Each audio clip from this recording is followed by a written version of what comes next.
Olá, sejam bem-vindos. Sou o professor João Rodrigo Andrade e vamos a mais uma aula de transferência de calor 2. Ainda estamos na introdução à disciplina, estamos analisando as camadas limites e seu efeito sobre o processo de convecção. Vimos que a camada limite é de fundamental importância para a transferência de calor por convecção, uma vez que na interface entre o sólido e o fluido, a camada limite é o fenômeno que rege todas as transferências, tanto de calor, de energia térmica ou de quantidade de movimento, e adicionalmente também de algum componente, alguma espécie química, que seria uma camada limite de concentração molar. Vemos na presente figura a ilustração de uma camada limite, onde temos um corpo com uma geometria não linear, uma geometria qualquer, genérica, um fluxo de um determinado fluido, a uma velocidade v, uma temperatura T infinito e uma concentração Ca infinito. Este fluxo pode ser uma mistura de dois componentes, por exemplo, ar e água, a água na forma de umidade. Então seria uma mistura de um fluido A com B, ar e água. E por isso ele apresenta uma determinada concentração molar. Uma vez que esse fluido ele escoa sobre uma superfície sólida, teremos a presença de uma camada limite térmica, uma camada limite de concentração e uma camada limite de velocidade, como esperado. Estas camadas limites terão uma espessura térmica de camada limite, uma espessura de concentração e uma espessura de velocidade. A forma de definição dessas camadas limites foi mostrada nas aulas anteriores. E hoje nós vamos trabalhar com as equações diferenciais dessas camadas limites. Então, para isso, consideramos um pequeno volume de controle infinitesimal, muito pequenininho, aqui presente no fluxo. Este volume de controle, de uma forma bidimensional, poderia ser dado como um pequeno quadrado com a altura dy e um comprimento dx. Adicionalmente, um comprimento, uma largura dz poderia ser adicionada. Nós não vamos entrar em detalhes sobre a forma que chegamos às equações diferenciais que vamos utilizar. Quem tiver algum interesse adicional, eu peço, por favor, que me procure. Pode me mandar um e-mail, me mandar uma mensagem pelo Microsoft Teams, sem problemas. Continuando aqui, para a camada limite, temos as três principais equações que podemos utilizar. A equação da continuidade, equação da quantidade de movimento linear, aqui apresentamos apenas na direção x, para um escoamento bidimensional. Uma vez que, como uma análise introdutória, vamos estudar a camada limite bidimensional, apenas com duas dimensões. Depois podemos extrapolar todas as nossas definições e conclusões para três dimensões, sem problema. E uma equação para a energia térmica. Não apresentamos aqui uma equação para o transporte da concentração, porque esta equação é muito semelhante ao transporte da energia térmica, modificando apenas os coeficientes que empregamos. E, obviamente, a variável sendo transportada. Nessas equações, podemos destacar alguns parâmetros de similaridade. Esses parâmetros vão nos fornecer coeficientes muito importantes para a nossa disciplina. Então, para abordarmos esses parâmetros, vamos considerar então algumas variáveis, algumas grandezas para adimensionalizarmos as equações. Então vamos considerar aqui o L. L é um comprimento característico, o V, que seria uma velocidade característica, uma temperatura característica do ar, uma temperatura característica do sólido, a viscosidade cinemática do fluido e uma difusividade térmica. Os parâmetros que vamos encontrar após essa dimensionalização são número de Reynolds e número de Prandtl. São dois números bastante importantes para nossas análises. Continuando, vamos então considerar que essas variáveis adimensionalizadas a serem aplicadas na equação são o x asterisco, que seria o x sobre L, L é o comprimento característico. Voltando ao exemplo do cilindro, o L seria o próprio diâmetro do cilindro. Y asterisco, que seria y sobre L. Ou seja, o que estamos fazendo aqui? Estamos adimensionalizando as variáveis. Então, x asterisco não tem unidade, é adimensional. Y asterisco é a mesma coisa. A velocidade característica é utilizada para U asterisco, que é uma velocidade adimensionalizada, que é U dividido por V. E V é a mesma coisa, V asterisco é a mesma coisa, V dividido pelo V maiúsculo. E a temperatura adimensionalizada seria dada por T menos Ts, dividido por T infinito menos Ts. Ou seja, temos um conjunto aqui de variáveis não dimensionais, adimensionais. Temos, então, todas essas variáveis. O que poderíamos fazer, então, para aplicarmos essas variáveis à equação do transporte da quantidade de movimento linear ou transporte de energia térmica? Poderíamos isolar os parâmetros que temos nas equações x, y, u, v e t e depois substituirmos nas equações. Vamos então aplicarmos essas substituições para vermos o que acontece com essas equações. Vamos aplicar aqui somente na equação da quantidade de movimento. A equação da quantidade de movimento é dada por U du dx mais V dv dy igual a menos 1 sobre ρ mais... Então temos aqui a equação original. Então, algumas observações. Esta equação, podemos ver que ela não tem a variável temporal, então é uma equação para regime permanente, correto? É uma equação bidimensional e por isso a variável z não é abordada, não aparece na equação. Vamos agora substituir pelas variáveis que definimos, as variáveis adimensionais que definimos. Então, as variáveis adimensionalizadas são inseridas da seguinte forma: o x é dado como x asterisco multiplicado por L. O y é dado como y asterisco multiplicado por L.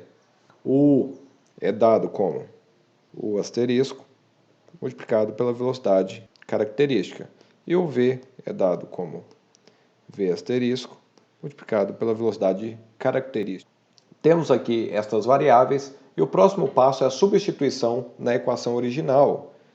Então, substituindo, teremos, onde tínhamos U, vamos ter U asterisco multiplicado por V maiúsculo, multiplicado por D U asterisco por V maiúsculo, dividido por ΔX, X asterisco, multiplicado por L. Isso mais V asterisco, multiplicado por V maiúsculo, derivada de U asterisco, V maiúsculo, dividido por dρ Y asterisco, L.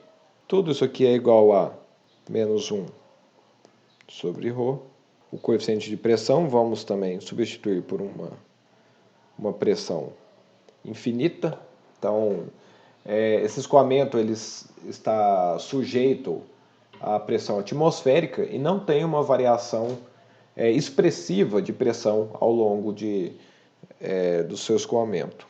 Aqui, então, delta x asterisco L, tudo isso mais a viscosidade Ni, multiplicado por U asterisco, velocidade característica, dividido por ΔY asterisco L, tudo isso aqui ao quadrado.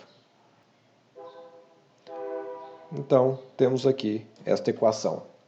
Sabemos que V é um valor constante, então ele pode ser levado para fora dessa derivação. E a mesma coisa acontece para L. Vamos para fora. Então, substituindo, vamos ter a seguinte expressão.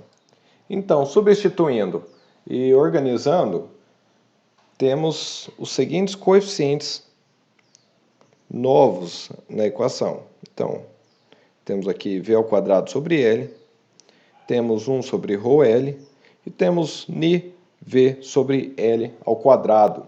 Esta equação ela está quase totalmente adimensionalizada, pois temos o termo de pressão que ele possui dimensões, então é uma pressão atmosférica, porém as pressões ainda estão com unidade de Newton por metro quadrado.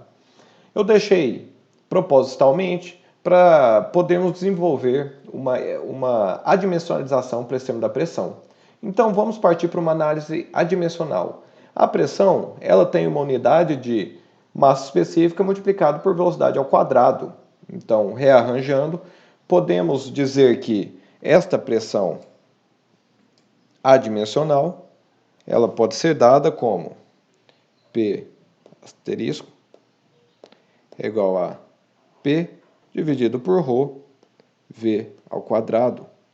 Fazendo uma análise de dimensões, temos aqui a dimensão de P, Newton por metro ao quadrado. Então é quilograma multiplicado por metro por segundo ao quadrado, multiplicado por 1 sobre metro ao quadrado, correto?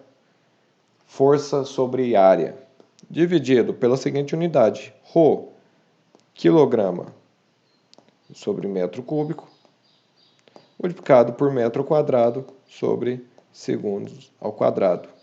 Simplificando, temos aqui embaixo quilogramas por metro por segundo ao quadrado. Ou seja, dimensionalmente está correta esta equação. Então, substituímos a pressão, este termo, ele vai ter a seguinte cara, que é igual a menos V ao quadrado sobre L de ρ P asterisco de ρ x asterisco. Ou seja, nessa equação temos um fator em comum em praticamente todos os termos, que é o seguinte, V ao quadrado sobre L aqui, V ao quadrado sobre L, V ao quadrado sobre L, e exceto pelo termo difusivo. Então vamos dividir todos os termos da equação por V ao quadrado sobre L. Chegamos à seguinte equação. Então, todos os termos que estão em destaque não possuem unidade, não possuem o coeficiente, não possuem nenhuma unidade. Logicamente, este termo que sobrou, ele também não possui nenhuma unidade. É esperado, né? Não se soma laranja com maçã. Porém, temos alguma coisa familiar nesta equação. Vamos simplificá-la. Simplificamos o que é descartável e nos sobra aqui o seguinte termo, Ni sobre V vezes L. O que é isso aqui, pessoal? Esse aqui é o inverso do número de Reynolds. Este termo ele é igual a 1 sobre número de Reynolds da grandeza L. Ou seja, esta equação é dada como 1 sobre o número de Reynolds multiplicado por este termo viscoso. O que isso significa? Temos aqui uma equação adimensionalizada. Esta equação ela vale para qualquer fluido, para qualquer escoamento newtoniano. Obviamente, eliminamos o termo temporal porque é uma equação de um regime permanente. Então, esta equação ela vale para água, vale para ar e vale para qualquer outro fluido newtoniano. O que há de diferente nela? Qual vai ser a diferença, por exemplo, de um escoamento de ar, escoamento de água, perante esta equação, matematicamente?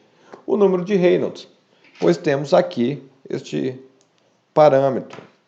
Ou seja, se tivermos um escoamento de água e um escoamento de ar, e os dois, por algum motivo, tiverem o mesmo número de Reynolds, por exemplo, a velocidade multiplicado pelo comprimento característico dividido pela viscosidade for o mesmo, então quer dizer que o comportamento dos escoamentos são o mesmo, exatamente. Então o número de Reynolds é importante por isto. Ele é um parâmetro adimensional que nos dá todas as características de um escoamento newtoniano. Para outros tipos de escoamentos não newtonianos, outros números podem ser utilizados também. Então, voltando às equações, Temos a equação que acabamos de desenvolver e temos também uma equação similar para a energia térmica. Opa, tem uma diferença aqui, ela não é totalmente igual. Este termo aqui, ao invés de ser 1 sobre número de Reynolds, é 1 sobre Reynolds multiplicado por Prandtl. Este número de Prandtl surgiu devido às características do escoamento, as características da energia interna, onde aparece nele a difusividade térmica, que é o alfa, aparece também a viscosidade, aparecem outros parâmetros. Mas a forma que essa equação ela é obtida é a mesma.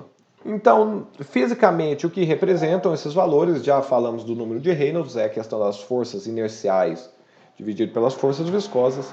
E além do número de Reynolds, também notamos a presença de um novo coeficiente, o número de Prandtl, que nos dá uma relação entre a difusividade de quantidade de movimento linear pela difusividade de calor, pela difusividade térmica. Ou seja, qual é a relação entre a capacidade de difusão da quantidade de movimento com a difusão de calor. E voltando às equações, vamos considerar que a pressão ela é constante neste escoamento, ou seja, um gradiente da pressão é inexistente. Entre essa equação superior e a equação inferior, temos apenas uma diferença, no restante é tudo exatamente igual. Claro, dado a diferença entre as variáveis derivadas. Aqui é U e aqui é T. Mas ok, apenas em questões matemáticas, a relação matemática, a única diferença existente é este valor aqui, o número de Prandtl. Isto nos indica uma coisa, se o número de Prandtl é igual a 1, quer dizer que as equações são exatamente iguais. Se as equações são iguais, a camada limite térmica e a camada limite de quantidade de movimento são iguais, têm a mesma espessura, o mesmo comportamento. Por quê? Matematicamente as equações são iguais. Nos gases, o número de Prandtl é aproximadamente igual a 1. Nos óleos, normalmente ele é muito maior do que 1. E nos metais líquidos é muito menor do que 1. E fisicamente o que isso representa é o seguinte, analisando aqui a primeira figura, vemos que o número de Prandtl é muito maior do que 1, são os óleos. Quer dizer que a viscosidade é muito maior do que a difusão térmica. Isso nos mostra que a camada limite térmica é menor do que a camada limite da quantidade de movimento. Já nos gases, o número de Prandtl é aproximadamente 1, 0,77, por exemplo, a temperatura ambiente no ar atmosférico. E quando nos interessamos em metais líquidos, temos que o número de Prandtl é muito menor do que 1, a difusividade térmica é muito maior do que a viscosidade cinemática e a camada limite térmica é muito maior do que a camada limite dinâmica, a camada limite da quantidade de movimento.